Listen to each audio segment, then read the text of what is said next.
Tá. Como que vai funcionar? Eu vou aplicar a avaliação de física, né, no próximo dia 1º, que é não nessa segunda-feira, na outra. E vou aplicar a sua prova de química no dia 3, que é não na quarta-feira que vem, na outra. O que a gente vai fazer essa semana? A gente vai ter as nossas aulas e eu vou postar lá no portal atividades de revisão. Ou seja, tudo que vai cair na nossa prova. Semana que vem eu vou fazer live só para corrigir os exercícios e tirar as dúvidas, tá? Aí, na semana do dia 1º, né? Sua prova é dia 1º e dia 3. Aí a gente não vai ter live nessa semana de prova. Eu vou deixar o tempo disponível para daí você fazer a prova. Eu vou postar o link da prova às 7 horas da manhã e daí você tem até às 17 horas do mesmo dia para me entregar. Então, não vai ser uma semana inteira igual as atividades que eu passo para vocês. A prova ela tem que ser entregue no mesmo dia. Ok? Ok. Então, a gente vai ter nossas aulas normal essa semana. Agora é aula de física. A sua prova vai ir até esse conteúdo. Eu vou postar uma atividade de revisão de física e a gente vai fazer toda a parte da correção semana que vem, né? De física e de química, para daí na semana, no dia 1º, a gente tá fazendo a nossa prova. Tudo bem? Tudo. Beleza, então. Mas qual que é o programa do Google mesmo? É o Google Formulário. Ah, tá. Daí eu te passo o link e você resolve a prova e me manda por lá mesmo. Qualquer dúvida, daí a gente conversa pelo WhatsApp, daí eu te ensino a usar certinho, se você ficar com dúvida. Beleza. Então, hoje a nossa aula de física, ela é do módulo 22, capítulo 2, que vai falar sobre ondas eletromagnéticas. Ok. Aqui desse lado para não atrapalhar. Então, aqui, ó, a ideia das ondas eletromagnéticas. Então, a indução eletromagnética, ela foi descoberta e estudada quase simultaneamente pelo Faraday e pelo Henry, por volta de 1830. Porém, esses dois físicos, eles trabalhavam independentemente. Então, esse fenômeno de ondas eletromagnéticas, ela é a base de quase toda a tecnologia eletrônica que a gente utiliza diariamente. Como, por exemplo, os motores elétricos, geradores elétricos, transformadores e qualquer coisa de aplicações à indução eletromagnética. Daí, como ondas eletromagnéticas também, acho que a gente já viu no começo desse ano. A gente tem como exemplo das ondas eletromagnéticas as ondas de rádio, micro-ondas, ondas de TV, entre outras, né? Então, o que diferencia essas ondas? Essas ondas, perdão, elas são diferenciadas conforme as faixas de frequência. Então, a gente vai ver que tem ondas de frequência mais longa e tem ondas de frequência mais curta.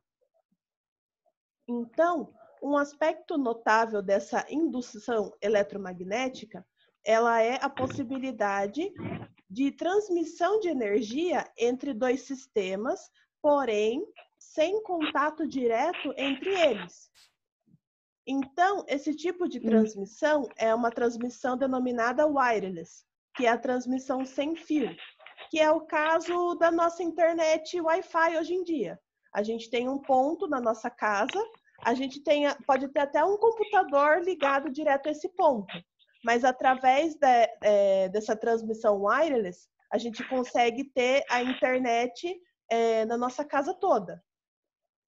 Então, um circuito denominado emissor, ele vai emitir esses sinais eletromagnéticos que são recebidos por outro circuito, no caso, o receptor.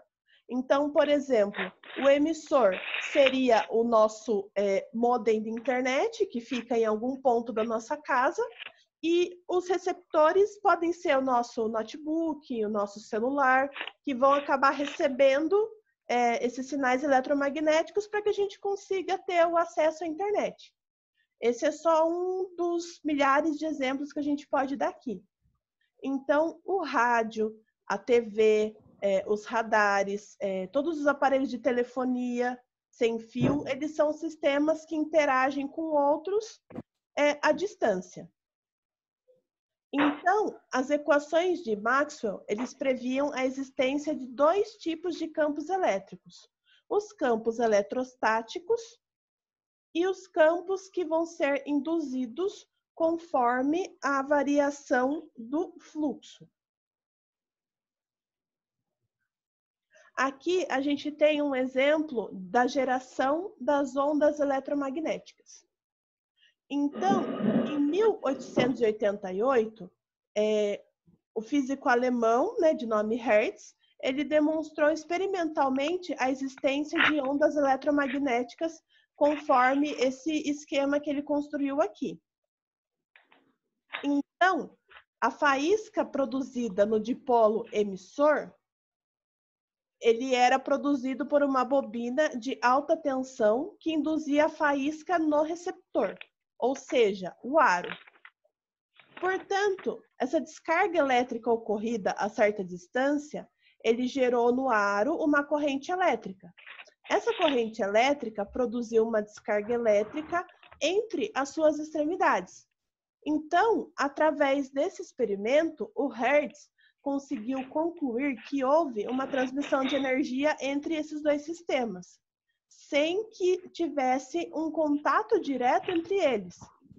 Então, na época, essas ondas, elas foram denominadas ondas hertzianas por conta do nome do físico Hertz, e foi uma prova definitiva da propagação de campos elétricos e magnéticos pelo espaço. Então, ele também obteve as ondas eletromagnéticas estacionárias.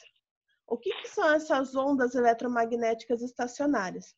Elas possuem um padrão de vibração estacionário. Elas se formam a partir de uma superposição de ondas idênticas, porém em sentidos opostos.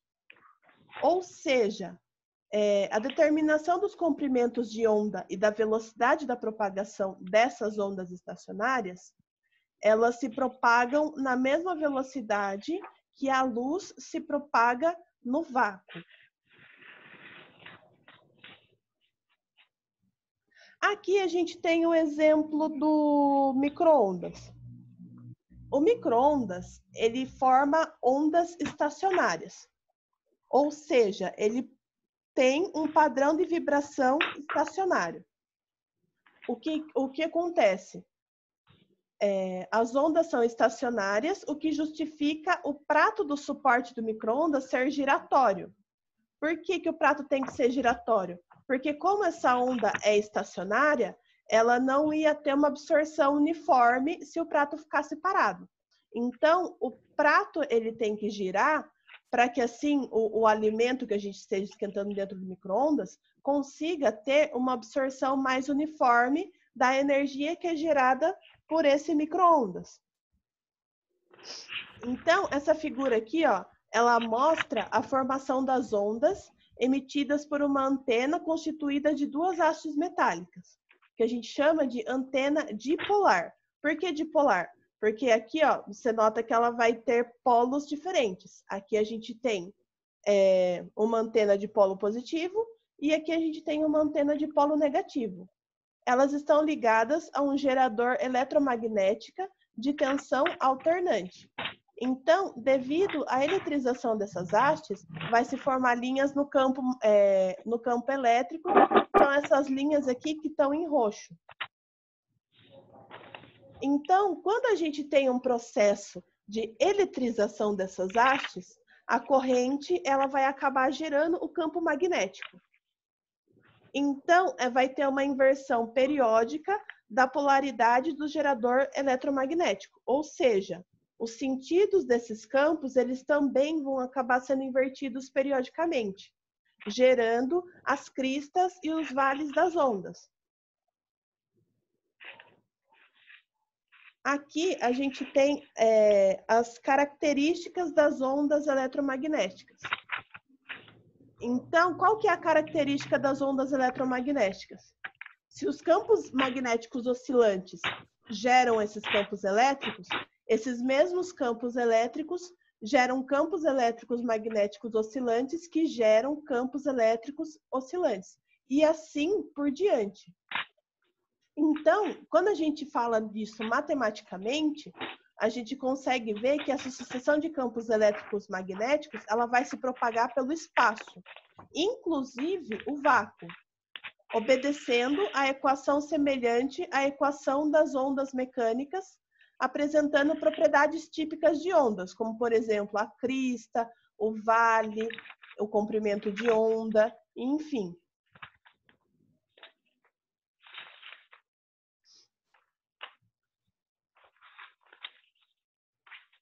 Tá. Vamos ver esse primeiro exemplo aqui. Uma radiação eletromagnética com uma frequência de 120 Hz propaga-se nas proximidades da superfície terrestre com velocidade de 3 vezes 10 oitava metros por segundo no sentido de oeste para leste. A gente tem a amplitude B máxima do campo magnético oscilante dessa onda igual a 7 vezes 10 a menos 9T. Num dado instante, tem sentido de norte para sul. Então, determinar nesse instante o comprimento da onda, a frequência F de oscilação do campo magnético e a intensidade, a direção e o sentido da amplitude do campo elétrico. Então, como que a gente calcula a propagação da onda? A propagação da onda, ela vem da equação fundamental da propagação ondulatória. Então, a gente vai ter V igual a lambda vezes F. Ou seja, o V é a nossa velocidade, a lambda é a nossa frequência o nosso comprimento de onda, e o F é a nossa frequência de onda. Então, portanto, da equação fundamental da propagação ondulatória, a gente vai ter V igual a lambda vezes a frequência. Então, ele quer saber o comprimento de onda. Ou seja, nesse caso, ele quer saber o valor de lambda. Então, é só a gente aplicar nessa fórmula. A velocidade a gente tem, a lambda a gente quer descobrir, e a frequência a gente também tem. Então, portanto, o meu comprimento de onda nesse caso vai ser de 2,5 metros. Na letra B, ele quer saber a frequência, o valor de F, de oscilação do campo elétrico. Os campos induzidos E e B, eles vão oscilar em fase. Então, quando a gente tem a oscilação em fase, quer dizer que a gente tem a mesma frequência. Então, se a gente tem a mesma frequência, a minha frequência E vai ser igual à minha frequência B. Portanto, aqui, ó, a frequência é de 120 Hz. Então, não muda. Então, a minha frequência E vai ser igual à minha frequência B. Portanto, vai ser igual de 120 Hz. Tudo bem até aqui? Sim. Tudo. Tá bom, então. Na letra C, ele está pedindo a intensidade, a direção e o sentido da amplitude E máximo do campo elétrico. Daí, aqui, a gente tem a regra da mão esquerda. A gente já viu a regra da mão direita, agora tem a regra da mão esquerda. A regra da mão esquerda, ela é a regra para a gente conseguir encontrar o sentido da força magnética. Então, o polegar, ele representa o sentido da força eletromagnética, o dedo indicador representa o campo magnético, ou seja, o sentido da corrente elétrica. E o dedo médio, ele indica o sentido da velocidade v.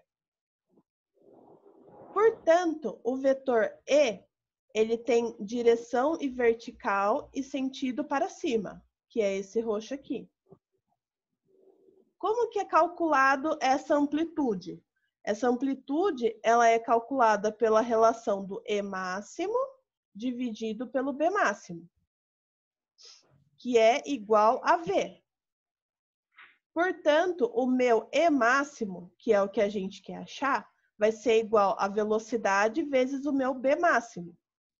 Então, a minha velocidade, que é dada no exercício, que é de 3 vezes 10 oitava, vezes o meu B máximo, que também é dado no meu exercício, que é de 7 vezes 10 a menos 9. Portanto, o meu E máximo, ele vai ser de 2,1 velocidade por metro, ou seja, a intensidade, a direção e o sentido dessa amplitude, ela é de 2,1. Aqui a gente tem alguns exercícios. E aqui a gente vai falar sobre o espectro eletromagnético.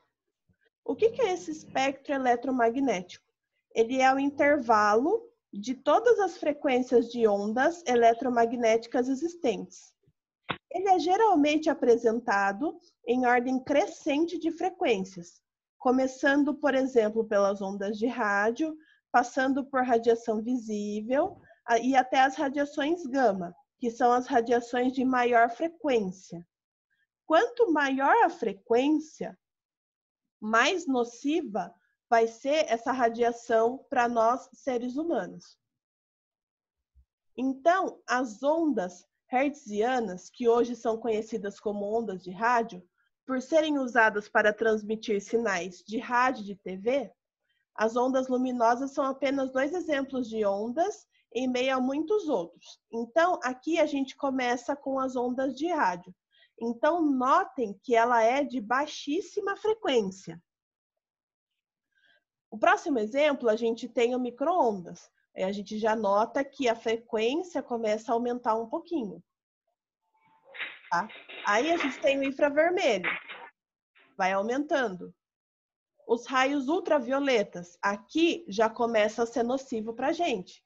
Ou seja, né, quando a gente fica exposto no sol durante muito tempo, então já torna-se uma radiação nociva para os seres humanos. Então, esse comprimento de onda aqui, ó, de 10 a menos 8, já começa a ser nocivo para a gente. Aqui a gente tem os raios X, que a gente também sabe que é uma radiação nociva aos seres humanos. E por último aqui, ó, a gente tem os raios gama, que a frequência é menor de 10 a menos 15, que é uma radiação altamente nociva. Essas faixas, elas não têm limites bem definidos, ou seja, há sobreposições sobre as ondas. E esses nomes, eles são dados segundo ao modo como as ondas foram geradas ou segundo suas aplicações. Então, aqui a gente tem alguns exemplos de ondas geradas. A primeira são as ondas de rádio, que, como a gente já viu, são exemplos não nocivos para a gente. As ondas de rádio, ela tem comprimento de onda maior que uma radiação infravermelha. Como todas as ondas eletromagnéticas, elas viajam à velocidade da luz no vácuo. Então, como que funciona essas ondas de rádio? Em termos simples, a comunicação se resume à emissão de ondas através de uma antena, que a gente chama de antena transmissora, e a recepção por uma outra antena, que a gente chama de antena receptora. Ou seja, essas antenas, elas não precisam estar próximas. Então, a gente pode ter uma antena transmissora a quilômetros de distância e se a gente tiver uma antena receptora, a frequência consegue alcançar para que a gente tenha o sinal dessas ondas de rádio.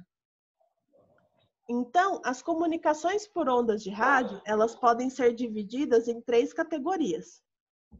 Transmissões de ponto a ponto de baixa altitude, isso é, quando a gente tem pontos próximos do solo. Transmissões atmosféricas de ponto a ponto, onde essas ondas elas vão ser refletidas nas baixas camadas da atmosfera.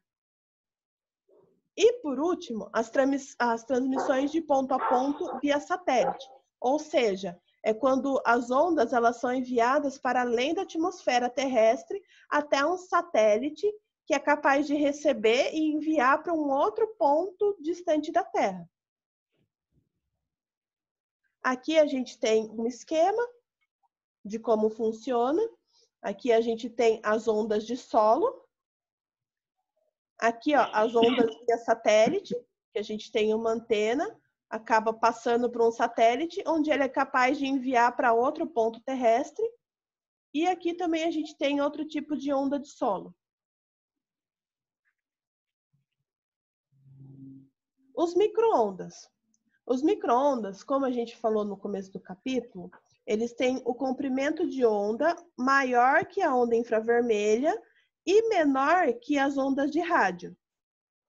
Elas não são fontes de calor, como a maioria das pessoas pensam. Elas acham que são fonte de calor porque esquenta o alimento. Só que isso não é verdade. O micro-ondas ele é uma fonte de energia. E é essa energia que é capaz de aquecer o alimento que a gente coloca dentro do micro-ondas. Porém, o que poucas pessoas sabem é que as micro-ondas também são usadas em telecomunicações. Por quê? Porque por ter uma maior frequência, eles conseguem transportar maior quantidade de informação do que as ondas de rádio. Em contrapartida, não sofre reflexão nas camadas da atmosfera terrestre.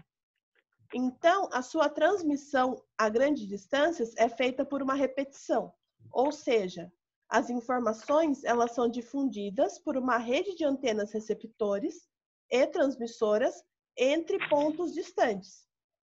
E também, nesse processo, são utilizados satélites para que consiga ter esse processo de repetição. As micro-ondas, elas são classificadas como uma radiação não ionizante, ou seja, não nociva para o ser humano. Então, as micro-ondas, elas têm efeitos fisiológicos estritamente térmicos, não oferecendo risco aos tecidos orgânicos, como, por exemplo, ocorre com os raios-x e os raios-gama. Por quê? Porque o raio-x e o raio-gama, eles têm uma frequência bem maior do que as micro-ondas. Ou seja, os raios-x e os raios-gama, eles têm radiações de caráter muito mais energético. Por isso que são nocivos aos tecidos humanos. Entretanto, tem órgãos internacionais da saúde que não recomendam a exposição prolongada a emissões de micro-ondas que têm intensidades superiores a 5 microwaves por centímetro quadrado. As micro-ondas, como a gente já falou, também têm aplicações na culinária. Então, hoje, qualquer pessoa tem um micro-ondas em casa e esses eletrodomésticos, eles operam com onda de baixa frequência, aquecendo a água contida nos alimentos através de um processo que se chama ressonância.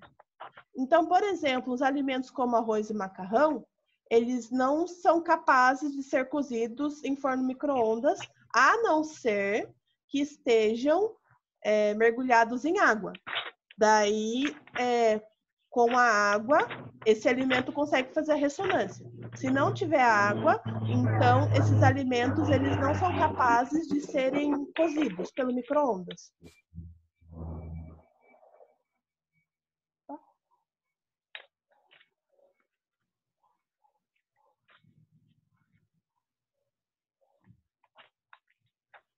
O infravermelho. O infravermelho, ele é uma onda eletromagnética denominada como radiação térmica. Então, qualquer corpo, em qualquer temperatura, ele vai emitir uma radiação infravermelha. Ou seja, quanto menor a temperatura de um corpo, maior vai ser essa taxa de emissão dessa radiação. Essa radiação infravermelha, ela tem várias aplicações tecnológicas. Ela é usada em fotografia térmica, ela é usada em medicina, usada em binóculos para visão noturna e identificação de mapas de calor, ou seja, tem sistemas que é capaz de achar os organismos só através do calor corporal. Ele é usado em mísseis e aviões militares e também no mapeamento de posições ocupadas pelos jogadores durante uma partida de futebol.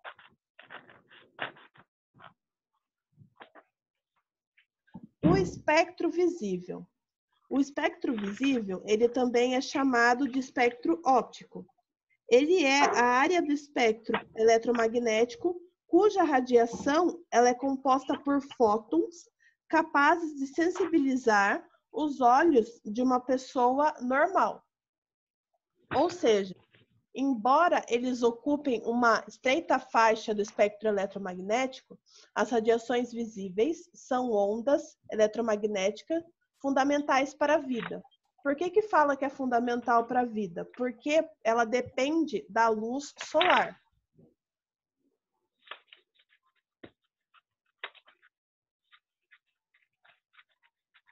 Então, esses intervalos, o que acontece aqui? O intervalo das frequências e do comprimento de onda passa pela radiação componente pelo espectro eletromagnético. Então, quando essa radiação da luz solar ela passa pelo espectro, o que acontece? Essa luz se dissipa e cada uma dessas radiações ela tem uma cor característica. Essas cores características são as cores que a gente vê no arco-íris. Então, quando essa luz branca natural solar passou por um prisma de vidro, Newton chegou à conclusão que a luz solar ela é composta por 7 radiações diferentes. Essas 7 radiações diferentes, cada uma delas estimula a nossa visão de uma forma. E se cada uma delas estimula a nossa visão de uma forma, quer dizer que cada uma delas tem uma frequência de onda diferente. Ou seja, a gente vai enxergar cada uma delas de uma cor diferente, que são as cores do arco-íris. O vermelho, o laranja, o amarelo, o verde, o azul, o anil e o violeta. Então, aqui, ó, como a gente consegue ver, aqui a gente tem as cores e cada cor ele vai ter uma frequência. Então, uma frequência maior, a gente consegue enxergar o ultravioleta. Então, conforme a frequência vai caindo, a gente consegue ir enxergando outras cores. O azul, o anil, o verde.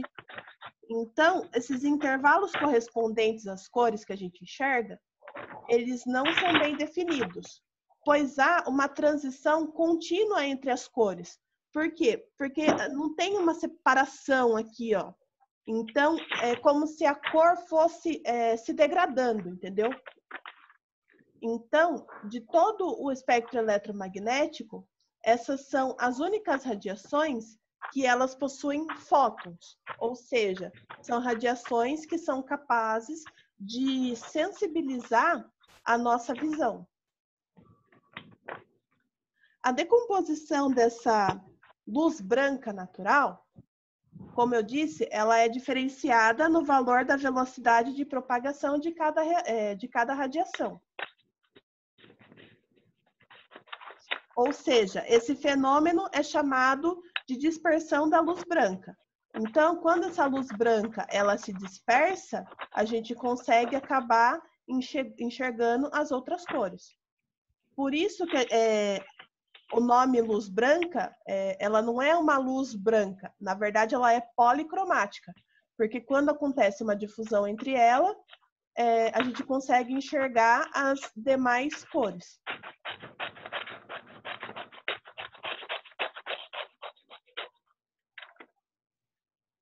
A radiação ultravioleta.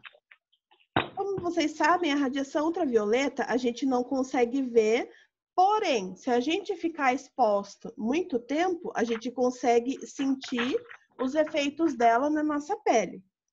Ela chega até nós através da radiação do sol, porém, ela também é muito usada na medicina e na indústria química. Por quê? Porque a radiação ultravioleta, ela é capaz de descontaminar vírus e bactérias. Então, os LEDs e os lasers de ultravioleta, eles operam na faixa entre 262 nanômetros e 395 nanômetros. E eles são fabricados e utilizados na indústria da computação, em dispositivos de segurança e no tratamento até de vitiligo e psoríase, que são doenças de pele. Então, nos seres humanos, a gente tem a radiação UVA, UVB e UVC. A UVA, ela é a radiação menos energética, que é a que está associada ao bronzeamento da nossa pele. Por quê? Porque estimula a produção de melanina, que é a substância que dá um tom mais escuro à nossa pele. Quando a gente tem uma radiação UVB, ela é um pouco mais energética que a UVA. Ou seja, ela atinge as camadas mais superficiais da nossa pele e ela é capaz de provocar uma queimadura leve. Ela provoca vermelhidão na pele, ela provoca uma leve queimadura se a gente ficar exposta há muito tempo. Já a radiação UVC, ela é a mais energética de todas. Ou seja, ela tem propriedades germicidas. E por isso, essa radiação UVC, que ela é utilizada para esterilizar os equipamentos médicos, os alimentos, e tem várias aplicações na indústria.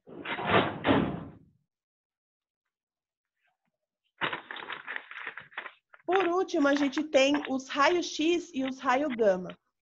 O que é o raio-x? O raio-x, ele possui a capacidade de atravessar corpos de baixa densidade e são absorvidos por corpos de densidade maior. Ou seja, ele atravessa a pele e é absorvido pelas partes mais densas, que no caso, geralmente, são os nossos ossos. Os materiais mais densos, eles vão aparecer em branco. Enquanto os materiais menos densos, eles vão aparecer na cor em preto ou cinza. Ou seja, quando a gente tira uma radiografia, o que acontece? Geralmente a gente quer tirar uma radiografia para ver algum osso nosso. Então, o osso é mais denso e ele aparece como a parte branca da radiografia. Os nossos órgãos, tecidos, vasos sanguíneos, são corpos que a gente chama de corpos moles, corpos menos densos. Por isso, eles acabam não aparecendo na radiografia, a não ser que haja o uso de contraste. Aí é injetado um contraste, né, um medicamento na veia da pessoa, se, no caso do exame, a pessoa quiser ver algum órgão específico. Do contrário, só vai aparecer os ossos mesmo na radiografia. Então, os raios-x, eles têm muitas aplicações na medicina, conforme eu falei, que são os diagnósticos mais comuns, principalmente na ortopedia, ou seja, quando a gente trata de ossos.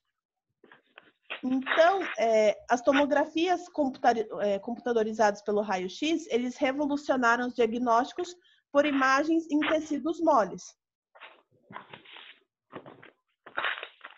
Aqui a gente já tem um exemplo de uma tomografia. Então, quando a pessoa faz uma tomografia, a gente já consegue ter uma imagem melhor com o uso de raio-x.